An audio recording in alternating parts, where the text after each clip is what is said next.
আমাদের সম্মানিত, আমি সবাইকে সম্মান প্রদর্শন করতে কসুর করি না মাননীয় স্পিকার। আমাদের মাননীয় বিরোধী দলীয় নেতা নিজেকে শহীদ পরিবারের সন্তান দাবি করেন, সেটা আমার ভালো লাগে। কয়েকজন মুক্তিযোদ্ধাও ওই পারে আছে। আজকে ইতিহাসের একটা ফয়সালা করে দেওয়ার মতো একটা বিষয় আমি মনে রেখেছি, যদি সময় পাই এটা নিয়ে আর কখনো বিতর্ক হওয়া ঠিক হবে না।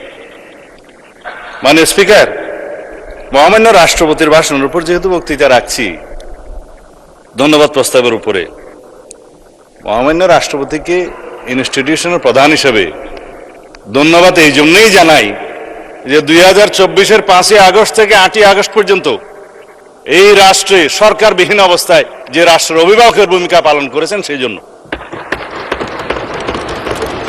সেই 5ই আগস্ট থেকে 8ই আগস্ট পর্যন্ত প্রধানমন্ত্রী তৎকালীন ফ্যাসিস্ট শেখ হাসিনা পালিয়ে গেছে, পার্লামেন্ট ডিজলভ হয়েছে, মন্ত্রিপরিষদ নাই,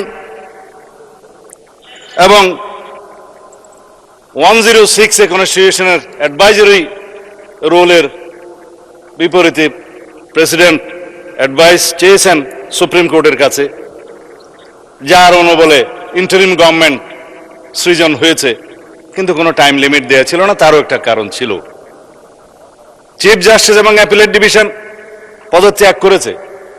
সেই রকম একটা অবস্থায় এই রাষ্ট্রের অভিভাবকের ভূমিকা হিসেবে তাকে দায়িত্ব পালন করতে হয়েছে। সেই জন্য ধন্যবাদ জানাই।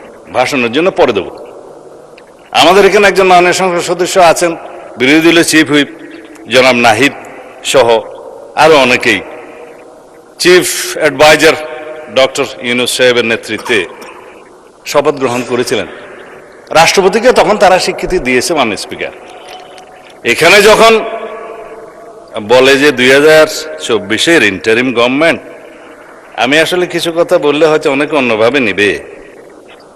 এই ইন্টারিম গভর্নমেন্টটা ছিল ভিতরে বাইরে দুই দলের সমর্থনে। তো এক দল ছিল যমুনার অভ্যন্তরে, আর একটা দল ছিল যমুনাকে কিনারে। তো মাননীয় স্পিকার, তখন তারা এখন বলতে পারে যে আগে কি সুন্দর দিন কাটাইতাম, এখন নাই। আমি এই ভাষায় বলতে চাচ্ছি না, আগে যা ভালো ছিল তা হঠাৎ করে এখন মন্দ হলো কিভাবে, এটা স্ববিরোধিতা।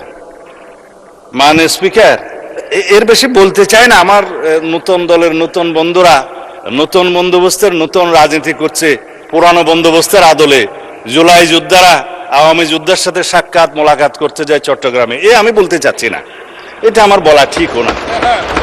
সুতরাং বন্দোবস্ত নতুন হলে রীতিনীতি সুরত আদলও নতুন হতে হবে। এটা মানে স্পিকার, আমি অনুরোধ করব যাতে এগুলাতে কেউ মনে না করে আর কি। যাই হোক, সেই অন্তর্বর্তীকালীন সরকারের মেয়াদ তো একটা অনির্ধারিত না হলেও এটা নির্ধারণ জনগণ করে দিয়েছিল।